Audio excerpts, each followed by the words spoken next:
News 7 रे खबर प्रसारण पर गाँव में पहुंचला प्रशासन। गंजाम गजपति सीमांत थिबा उपांत गाँ गुड़िकर लोक मैंने मौलिक सुविधा सुजोग वंचित होता बेले से सरकारी योजना ठीक भाव पहुंची पार। एने न्यूज 7 रे खबर प्रसारण पर सानखेमुंडी ब्लॉक प्रशासन के जकर और गुंडीरीगुड़ा गाँव में पहुंची गाँववासी आलोचना कर खूब शीघ्र गाँव को पक्का रास्ता निर्माण सहित अन्य सुविधा सुजोग जोगाई दिज्व प्रतिश्रुति देइछे प्रशासन। जो लोकंर ब्लॉक प्रशासन को ब्लॉक भीतर को टी एक्सेस रही पारुनी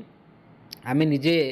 आम ब्लॉक टीम धरिकी से गाँव को जाइलु जोटा कि आम गाँव को चाल अभियान आरंभ करूँ एवं गाँव को चाल अभियान अंतर्गत आम से गाँव को जाकरी तांकर ग्रीभांसेस गुड़ाक आम शुणीचु सहित डिस्कस करूँ डिटेल डिस्कसन होती आवास कथा है रास्ता कथा है तांकर स्वास्थ्य समस्या शिक्षा बाबद को एवं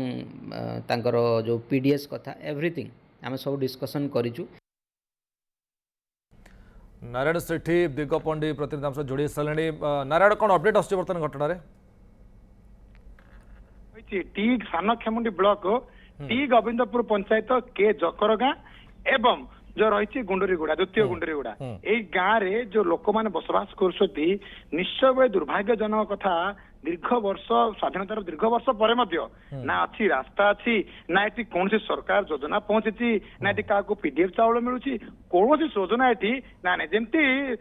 देखा गले दिग सानखेमुंडी ब्लॉक रो दुईटी गाँ जमती बाबू बाबू पाखे सूचना ही ना किंतु वर्तमान जिते न्यूज 7 कैमेरा से गाँव में जाई पहुंचला लोकों सहित आलोचना कली सहित जना पड़ा कोटे कोटे खबर प्रसारण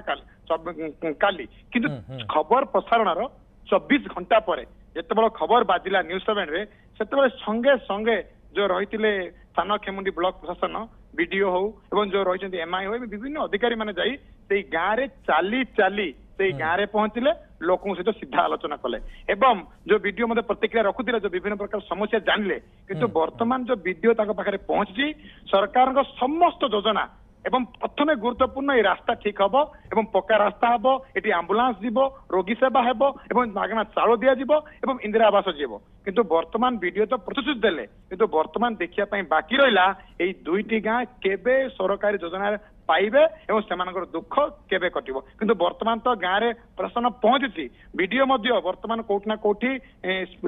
द्रुत गति रे वर्तमान किभली एमानकु योजना दिज्व एवं यथा शीघ्र किभली ए गाँ को रास्ता जीव से प्रति वर्तमान न्यूज 7 कैमेरा आगे कहते लोक मान प्रतिश्रुति सूर्य निश्चय नारायण ये गोटे बड़ कथा जदि से गाँव लोक रोचंती भोटर आईडी थी से निश्चय कौन निर्दिष्ट लोग भोट दौथे से लोक प्रतिनिधि मैंने कड़े जाते देखा ना निश्चित भाव मुझे कथा लोक पचारे गली ना ये कोटना कोटी जीवाई असंभव से गाँव में पहुंचापी जो रास्ता रही आप देखुए टीवी परदार किभली रही रास्ता यदि वर्षा हो गला लोक बंदी हो जाती लोक यदि किसी असुविधा है से लोक से रे सबुठ गुरुत्वपूर्ण कथा मुझे गाँ मशाणी को गली से मशाणी सब ही कथा कहूँ